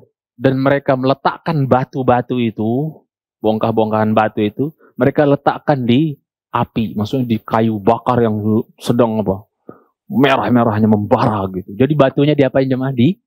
Dibakar, dipanasin. Kemudian apa jemaah? Tsumma yashabunani 'alaiha. Jadi antum pahami maksudnya. Jadi batu didatangkan, dibakar tuh batu-batu banyak. Bakar, merah, membara. Kemudian setelah itu, aku diseret, punggungku melewati batu yang dibakar itu. Jadi, antum paham maksudnya? Diseret punggung gitu. Maksudnya, diseret-seret aku melewati batu yang sedang apa? Membara itu. Coba. Gimana nggak melepuh? Coba bayangkan punggungnya. Gimana nggak kayak empang udah itu punggungnya. Coba. Subhanallah. Begitu beratnya jemaah. Mereka dahulu mempertahankan Islam. Ya. Jadi kita sebenarnya hari ini Masya Allah ya, Enak gitu. Islam zaman sekarang tuh Masya Allah gitu. Ujiannya nggak banyak lah jemaah. Cintai Subhanahu wa ta'ala. Ya. Bukan kita berharap untuk ada kembali suasana seperti itu. Enggak ya. Kata Nabi, maksudnya kata para ulama, la'an u'afa fa ashkur. Ya, khairun min an ubtala fa asbir. Saya disehatkan, diselamatkan, kemudian saya bersyukur. Lebih baik daripada saya diuji, kemudian bersabar. Paham nggak maksudnya? Mending mana jemaah? Diselamatkan dari balapetaka, dari ujian yang berat-berat, kemudian kita bersyukur, atau diuji kemudian kita bersabar. Mending mana jemaah? Mending kita dihindarkan dari balapetaka. Nabi juga kan nggak mau sebenarnya umatnya disakiti kan jemaah. Tapi kan dulu kondisi masalahnya. Makanya beliau kan galau, ya Allah gimana ada? Ya, mencintai sunata. Maka kita kita cerita kayak gini, membanding-bandingkan kondisi kita dengan mereka bukan berarti kita juga berharap untuk mengalami hal yang seperti mereka rasakan. Enggak. Kita diselamatkan, dijaga dari ujian, malapetaka, penyiksaan dan yang lainnya. Kemudian kita bersyukur, itu lebih baik daripada kita diuji, ya, disiksa, kemudian bersabar. Itu. Kemudian jamaah yang saya cintai karena Allah Tabaraka wa Ta'ala. Kita lanjutkan kata Syekh Muhammad bin Saleh Al-Utsaimin rahimahullah ta'ala, ya, yakiduna lirrasul alaihi salatu wassalam wa yakiduna liman ittaba'ah wa anzur madza kanu yaf'aluna bil mu'minina ayyama kanu fi Makkah min at-ta'dzib wa at-tawbikh wa at-tashrid. Tashrid, pengusiran, yang mencintai karena Allah Subhanahu wa taala, ya. Bagaimana mereka melakukan pengusiran sampai para sahabat waktu itu harus hijrah kemana jemaah? Pertama, hijrah kemana dulu pertama? Ke Habasyah, ke Ethiopia. Baru nanti hijrah kedua kemana? Yathrib, ya, yang nama sekarang sampai sekarang jadi apa? Madinah, yang mencintai karena Allah Subhanahu wa taala. Terusir. Kurang baik apa dulu Abu Bakar jemaah di Mekah itu? Terkenal, viral Abu Bakar itu orang baik, orang dermawan. Tapi begitu dia masuk Islam, nggak peduli. Ente mau baik kayak apa kayak kalau ente menyelisihi nenek moyang, ya, akidah nenek moyang, agama nenek moyang, usir udah. Coba bayangkan, siapa yang nggak tahu Abu Bakar, kedermawanan Abu Bakar zaman dulu? Dan orang jahiliyah, orang Quraisy tahu semua baiknya Abu Bakar, dermawannya Abu Bakar, orang kaya dermawan pula. Saudagar emas terkaya di Mekah itu ya Abu Bakar. Ya. Namun ketika hijrah ke Madinah, beliau pindah bisnis jual kain, radhiyallahu ta'ala. Orang kaya. Radhiyallahu ta'ala anhu, jemaah cintai. Itu pun beliau termasuk yang terusir. Beliau memilih untuk hijrah, mau berangkat hijrah, jemaah cintai dengan Allah Subhanahu wa taala. Siapa? Abu Bakar radhiyallahu ta'ala anhu. Diriwayatkan dalam hadis Al-Bukhari, ya, bahwasanya ketika Abu Bakar keluar untuk pergi hijrah, sampai ketika dia sampai di sebuah daerah namanya ya Barqul Ghamat atau Al-Ghimat, maka dia dihadang atau dia bertemu dengan seorang laki-laki namanya Ibnu Daghinah atau Ibnu Daghinnah, ya, sebagaimana di hadis Bukhari. Kemudian ditanya, mau kemana wahai Abu Bakar? Ya, mau kemana wahai Abu Bakar? Dia katakan, asihu fil ardi fi ardillah wa a'budu rabbi. Saya mau berjalan di bumi Allah, meninggalkan Mekah maksudnya ya. Saya diusir sama kaumku. Sakiti kami ini gara-gara Islam. Asihu fi ardillah. Saya mau berpetualang, saya mau akan berjalan di jalan Allah, di rumah Allah. Maksudnya di bumi Allah. Bumi Allah luas kok. Alam takun ardullahi wasi'atan fatuhajiru fiha. Bukankah bumi Allah luas kemudian kalian hijrah? Memang kalau udah nggak kuat ya wes, hijrah, tinggalkan udah. Selamatkan agama, lari, firar biddin. Lari membawa agama, menyelamatkan agama. Asihu fi ardillah. Wahai Ibnu Daghinnah, saya mau pergi berjalan di bumi Allah. A'budu rabbi, saya mau menyembah Tuhan saya. Maksudnya apa? Saya mau cari tempat hijrah yang saya lebih bebas menyembah Tuhan saya di sana. Di Mekah kalian tega sama kami. Menyembah Tuhan kalian malah menyembah Allah Tuhan kami malah apa? Kalian apa? Ya, siksa kami, usir kami, tasyrid, tipu daya kami, bikin makar buat kami, yakiduna kaida. Mohon maaf kalau agak panjang jemaah pembahasan tentang ini, contoh-contohnya. Udah, saya mau pergi, mau menyembah Tuhan saya di tempat yang lumayan aman lah, gitu kan. Maka Zaid, maksudnya Ibnu Daghinah mengatakan, Ma mithluka ya Abu Bakrin yakhruju aw yukhraj. Yang benar Abu Bakar. Nggak pantas orang seperti dirimu, sebaik dirimu, sedermawan dirimu, sejujur dirimu. Nggak pantas orang yang seperti engkau, orang derma, orang bangsawan pula kau ini. Di Mekah. Orang tahu nasab dirimu. Wahai Abu Bakar, keluarga terpandang dirimu itu. Keluarga Abu Quhafa itu orang terpandang. Nggak lantas, nggak pantas, nggak elok. Orang seperti dirimu harus keluar atau dikeluarin, diusir. Nggak pantas gitu, nggak layak gitu kan. Kata Ibnu Daghinah yang mencintai Subhanahu wa ta'ala. Maka apa yang mencintai Subhanahu wa ta'ala? Dia sebut-sebut itu kebaikannya Abu Bakar. Persis seperti Ibunda Khadijah ketika Rasul dapat wahyu pertama, itu apa? Gemeter pulang minta diselimutin. Apa kata Ibunda Khadijah kepada sang suami tercinta Rasulullah sallallahu alaihi wasallam? Innaka latasilur rahim. Sesungguhnya engkau rajin apa? Menyambung silaturahim. Wa taksibul ma'dum. Kau suka membantu orang-orang kesulitan yang nggak punya apa-apa, kau bantu. Itu juga diucapkan Ibnu Daghinah kepada Abu Bakar. Sebagaimana yang diucapkan Ibunda Khadijah kepada Rasulullah SAW. Kau rajin nyambung silaturahim, bantu orang susah, yang nggak punya apa. Wa tu'inu ala nawaibil haq. Ya, kau menolong orang yang berada di atas kebenaran, nggak membela kebatilan, kezaliman, kau nggak bela, kau nolong orang yang di atas kebenaran dan seterusnya. Dipuji sifat akhlak bagusnya Abu Bakar radhiyallahu taala anhu yang mencintai sunnah Allah.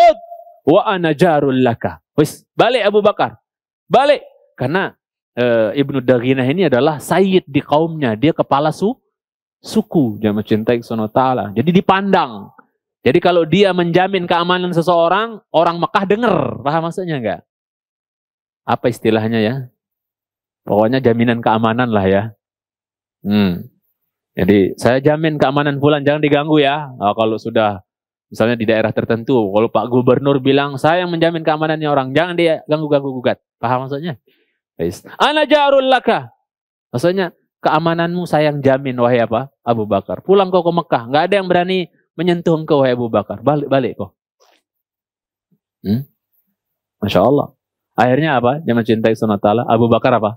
Balik lagi ke Mekah bersama Ibnu Daghinah. Dan Ibnu Daghinah mengumumkan di Mekah, orang Mekah, ya, saya jarnya Abu Bakar. Maksudnya apa? Saya yang jamin dia. Jangan dia apa? Jangan dicolek-colek ya. Awas kalau ada yang colek. Makanya Abu Bakar berani sholat depan Ka'bah karena sudah dapat jaminan dari siapa? Dari Ibnu Ad-Daghinah yang mencintai karena Allah Subhanahu wa ta'ala. Kemudian orang-orang Mekah bilang, oke, kita terimalah jaminan engkau atas Abu Bakar bisyarat, dengan satu syarat. Apa syaratnya? An ya'budallaha ma syaa dakhila baitihi. Dia nyembah Allah, nyembah Tuhannya, mau nyembah jungkir balik kayak gimana kek, tapi di dalam rumahnya, di ruangan rumahnya. Jangan di luar, apalagi depan Ka'bah ibaratnya gitu kan. Itu syaratnya. Ya, bikin syarat mereka. Tapi pada akhirnya nanti Abu Bakar nggak lebih yakin dengan jaminan Allah dibandingkan jaminan wong kafir ibaratnya. Paham maksudnya? Nah, akhirnya apa? Dia mencintai sunnah ta'ala. Ya, oke, Abu Bakar menerima, akhirnya beliau beribadah kepada Allah di mana? Di dalam rumah. Tapi lama-kelamaan beliau berpikir, saya harus bikin musola kecil depan rumah saya. Dibuatlah musola kecil, tempat beribadah di depan rumahnya. Berarti keluar rumah nggak tuh? Keluar rumah, gitu kan? Dan beliau Abu Bakar suara baca Qur'annya cakep. Suaranya bagus. Makanya di antara alasan kenapa Abu Bakar dipilih ketika Rasul sholat, ketika Rasul sakit, nggak bisa ngimamin sahabat, menjelang wafat, yang ditunjuk siapa? Muru Abu Bakrin falyusalli bin nas. Suruh Abu Bakar dia sholat untuk manusia ngimamin. Satu sisi kata para ulama, Abu Bakar bacaan Qur'annya apa? Cakep, bagus. Kemudian kalau baca Qur'an itu asif. Bukan asep ya, asif. Kalau asep nama orang Sunda ya. Asep. Asif. Maksudnya kalau baca Qur'an itu sedih, menangis gitu. Jadi orang kalau mendengar bacaan Qur'annya tuh ya Allah, Masya Allah, tersentuh, paham maksudnya? Nah, kenapa orang Quraisy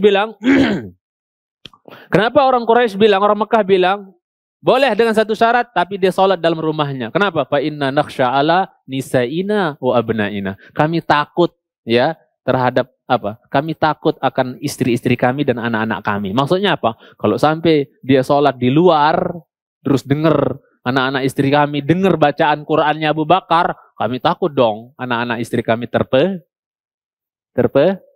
terpengaruh nanti gitu kan. Nah, akhirnya diam-diam pada masuk Islam kabeh gitu kan. Repot dong kami. Nah, sholat dalam rumah kalau mau gitu. Aman. Ya, jangan di luar gitu kan. Tapi ketika Abu Bakar sudah bikin musola depan rumahnya jemaah, itu istri-istri mereka, anak-anak mereka pada apa? Cakep wih, keren. Paham ini?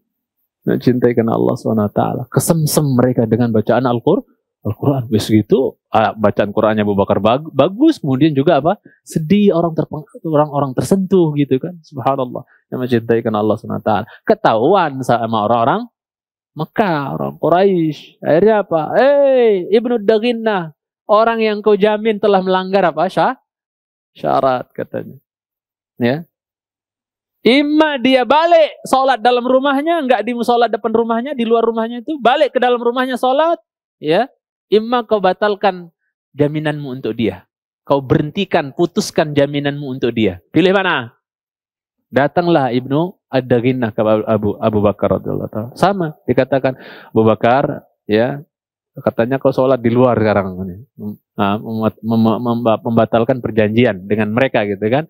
Sekarang imma kau balik lagi sholat dalam rumahmu, imma aku tidak menjamin dirimu lagi. Apa kata Abu Bakar radhiyallahu ta'ala anhu? Ya, aruddu ilaika jarak. Jaminanmu aku apa? Aku balikkan kepada dirimu. Wa arda bijiwari rabbi, ay jiwarillah. Dan saya hanya ridho dengan apa? Jaminan Allah saja katanya. Wis.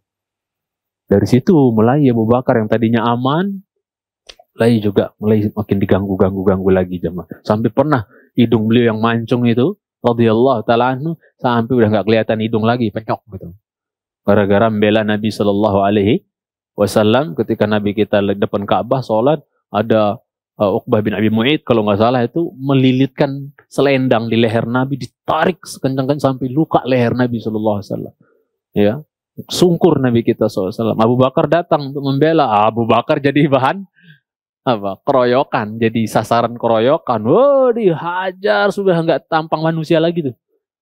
Sampai hidungnya yang mancung udah masuk, udah hilang dah hidungnya. Begitu dia siuman, yang ditanyakan apa? Aku di mana gitu? Enggak. Begitu dibopong ke rumahnya, siuman, apakah yang dia tanya? Aku di mana ini? Ada apa dengan diriku? Tidak. Yang dia bertanya kali apa? Ma sana'a Rasulullah sallallahu alaihi wasallam. Gimana nasib Rasul? Gimana Rasul? Gimana? Rasul yang ditanyain dulu, enggak ngurus dirinya sendiri. Ketika ditawarin, ayo minum, ayo makan. Enggak, ma sana'a Rasulullah. Dia tolak semua tawaran makan, minum itu. Ketika dia siuman. Ya? Yang dia tanya siapa? Rasul kemana? Masya Allah. Bahkan ketika dia siuman itu, dia minta. Dia nggak yakin gimana kondisi Rasul. Selamat nggak? Masih hidup nggak nabiku? Maka Abu Bakar minta dipapah oleh dua orang laki-laki, dipapah, datengin ke rumah Rasul Shallallahu Alaihi Wasallam. Ya, yang ketika Nabi kita hijrah, Fatu Mekah. Ketika Fatu Mekah, ketika penaklukan kota Mekah, itu ada sahabat yang nanya kepada Nabi Shallallahu Alaihi Wasallam terkait rumah beliau, yaitu sahabat Usamah bin Zaid ibn Harithah. Ketika Nabi penaklukan kota Mekah bawa 10.000 pasukan, itu kan Nabi dulu punya rumah kan, tempat lahir beliau. Maka Usamah bin Zaid nanya, ya Rasulullah, atanzilu fi darika bi Makkah? Ya Rasulullah, nanti di Mekah engkau akan singgah enggak di rumahmu gitu kan. Pikirnya Usamah, rumah itu masih miliknya siapa? Rasul. Ini kalau saya ceritakan panjang, ini jam berapa nih?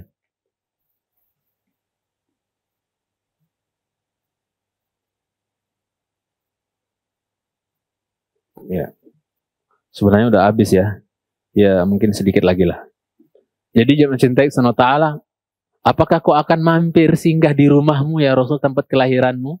Maka Nabi bilang apa? Wahal taraka lana aqilun ya min riba'in wa audur. Apakah Akil, emang Akil itu anaknya Abu Talib. saudaranya Ali. Emang Aqil meninggalkan riba? Riba itu komplek kecil yang tinggal di komplek itu saudara-saudara saja. Paham maksudnya nggak? Itu riba. Emang Aqil meninggalkan kita, membuat kami riba atau bait, dur, rumah? Emang ada? Masalahnya apa? Rumah Nabi itu udah dijual sama siapa jemaah? Rumah Nabi dulu itu udah dijual sama siapa? Sama Aqil. Dia.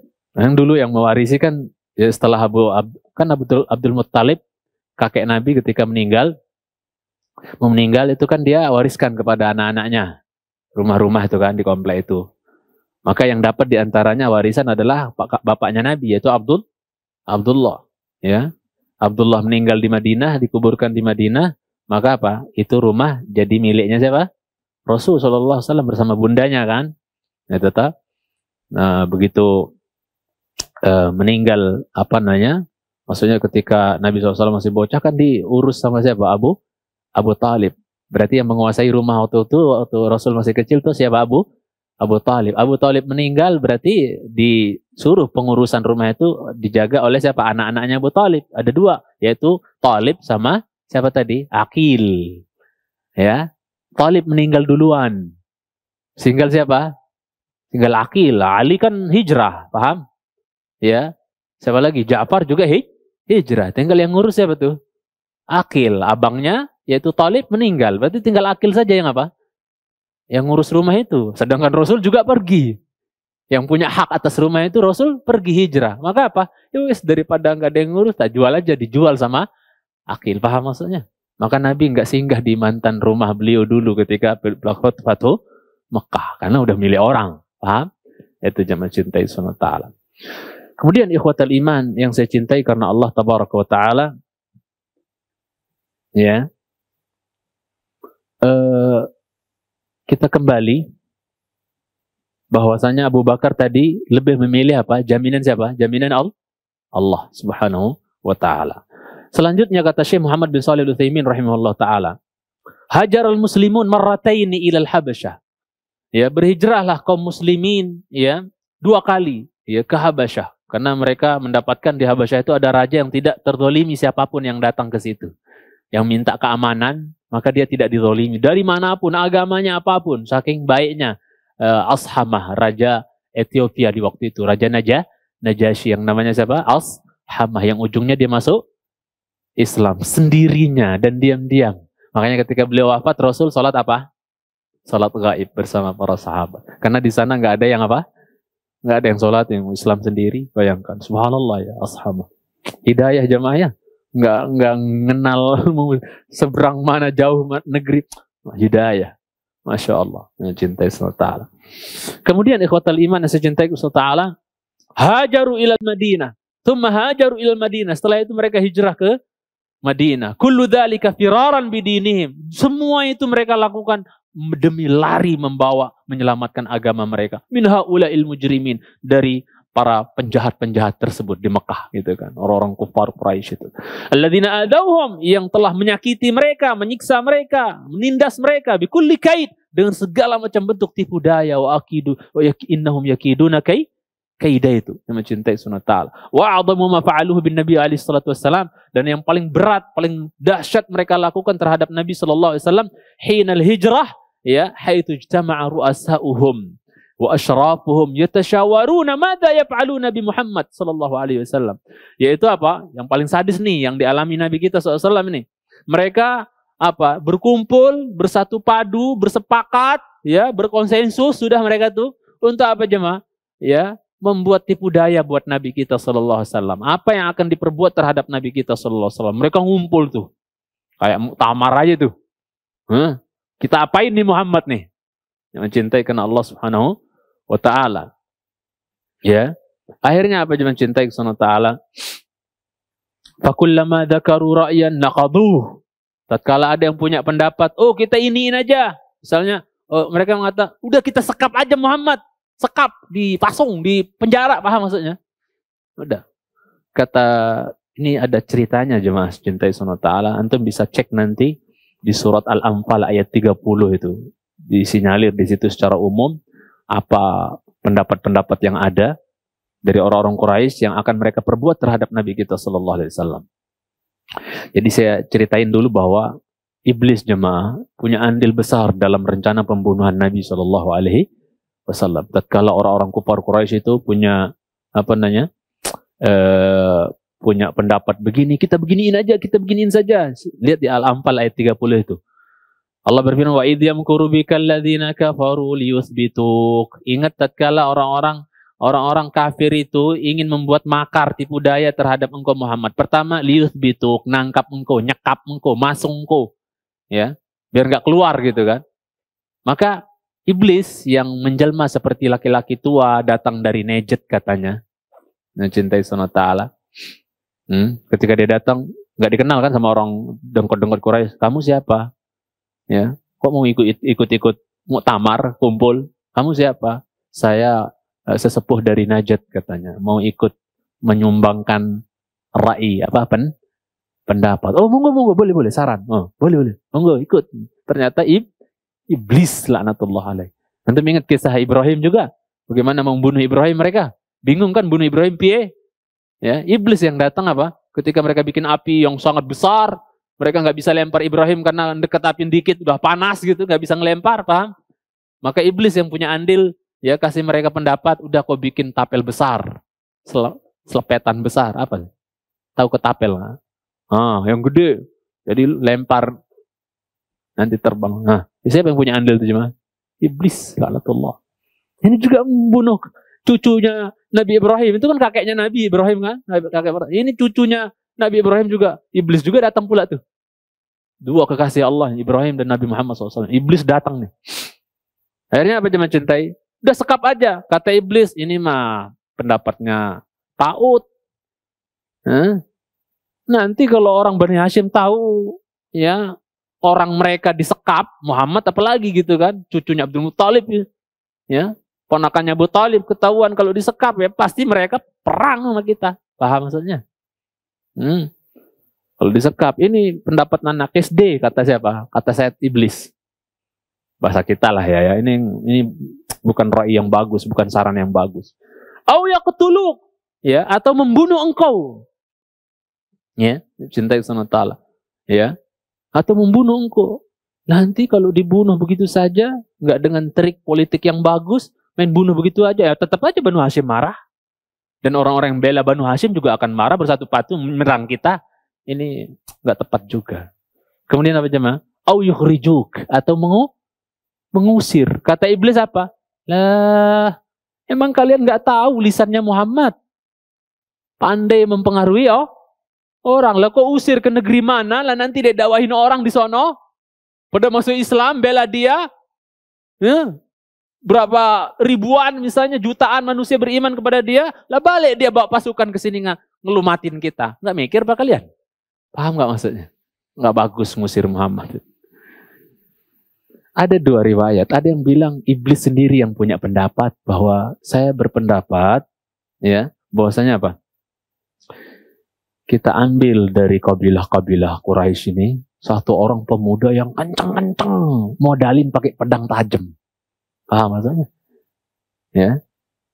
Ada yang mengatakan ini pendapatnya iblis, tapi ada yang mengatakan juga ahli sejarah ini pendapatnya Abu siapa? Abu siapa?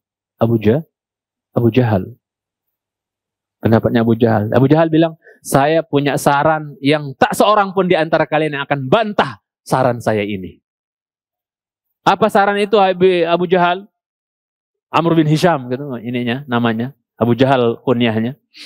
Apa saran itu? Saya berpendapat kita panggil dari masing-masing suku, kabilah Quraisy itu, ya. Kita panggil apa? Dari mereka itu satu orang pemuda yang kencang kuat. Kuat-kuat, modalin pakai pedang yang tajam.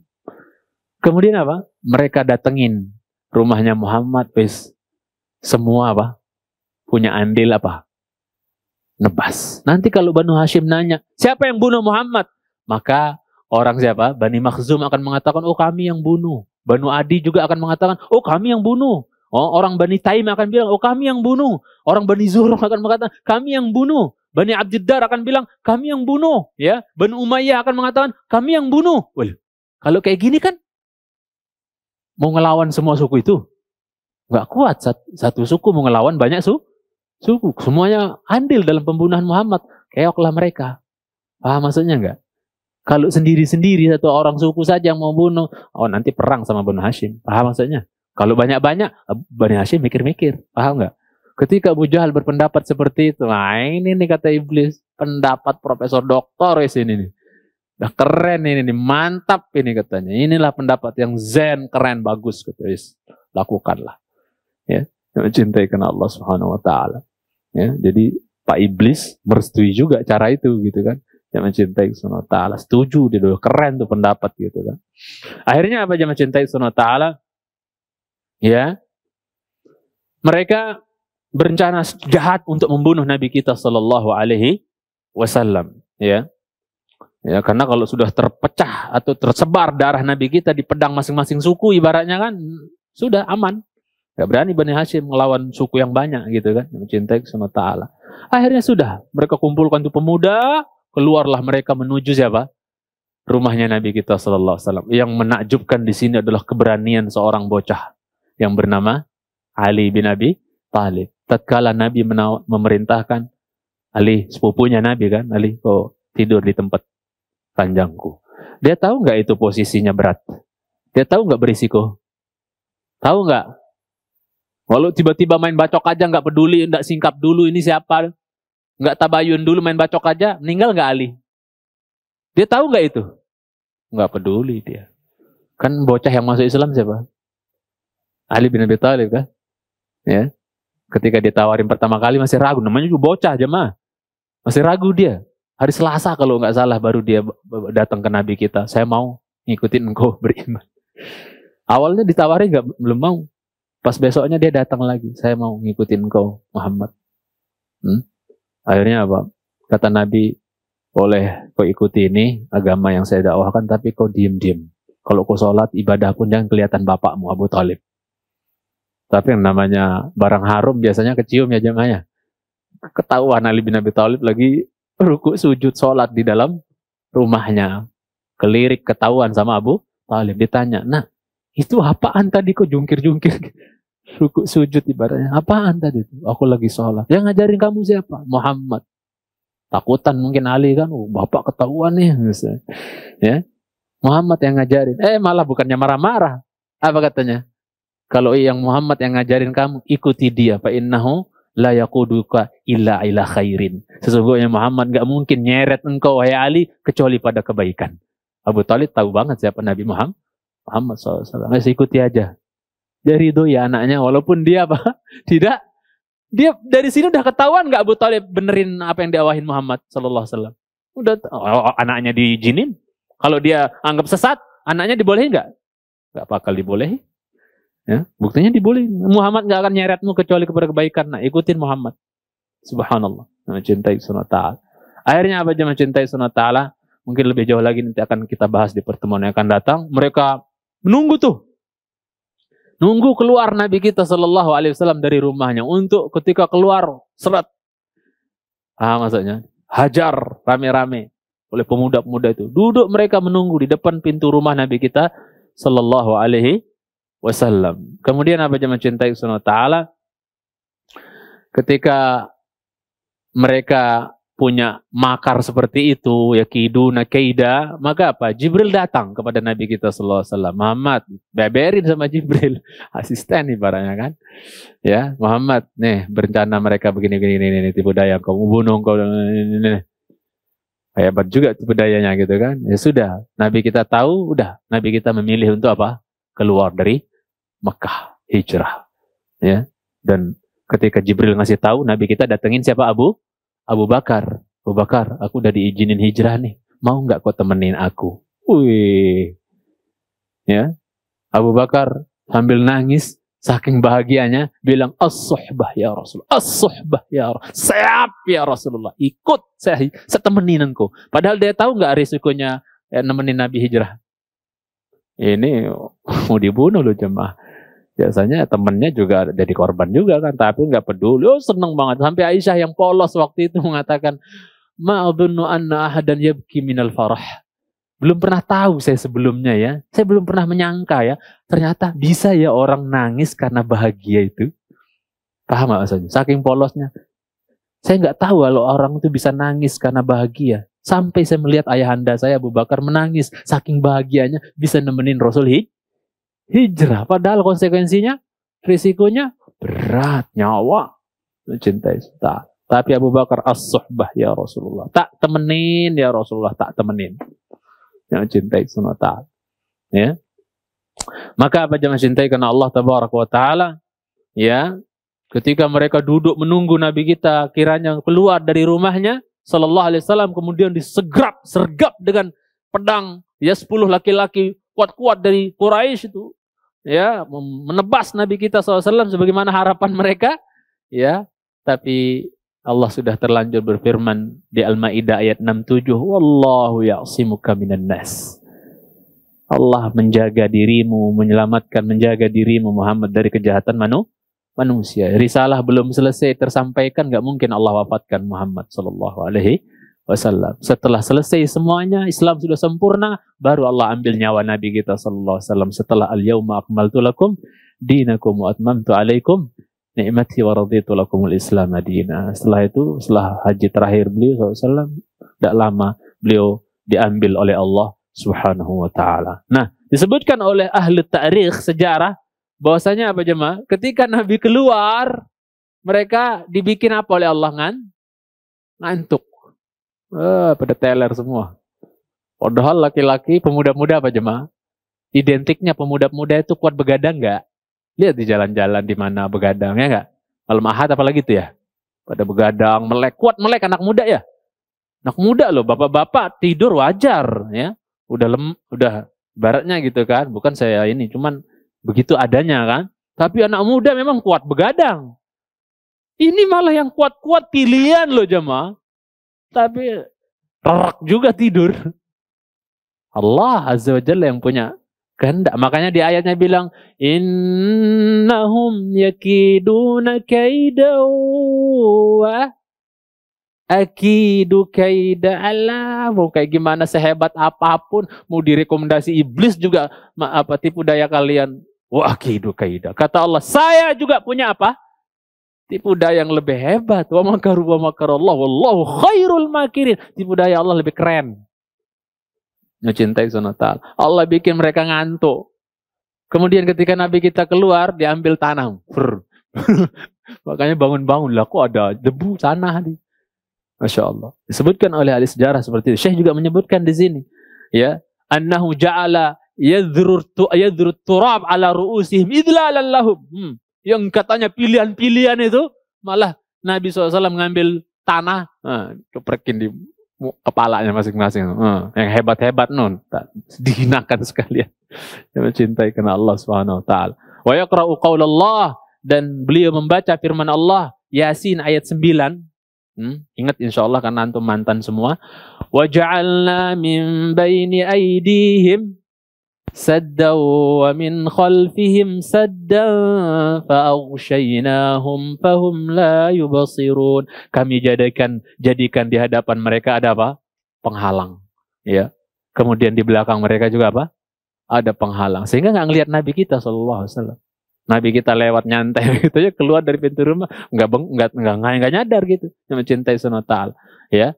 Maka apa? Fa'aghshaynahum, kami liputi mereka yang mencintai, fahum la yubsirun, dan mereka tidak melihat sama sekali Nabi kita keluar alaihi salatu wassalam, yang mencintai karena Allah Subhanahu wa taala. Mungkin kita lanjutkan di pertemuan yang akan datang ya jemaah, kisahnya, kemudian kita selesaikan akhir surat ini.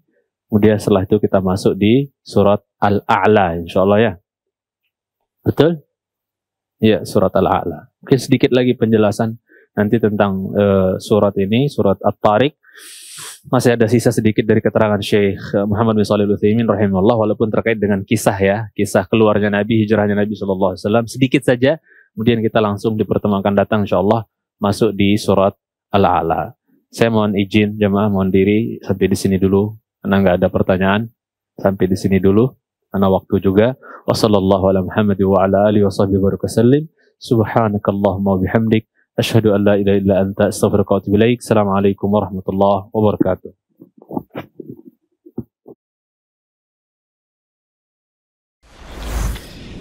Jazakumullah khairan, barakallahu fikum.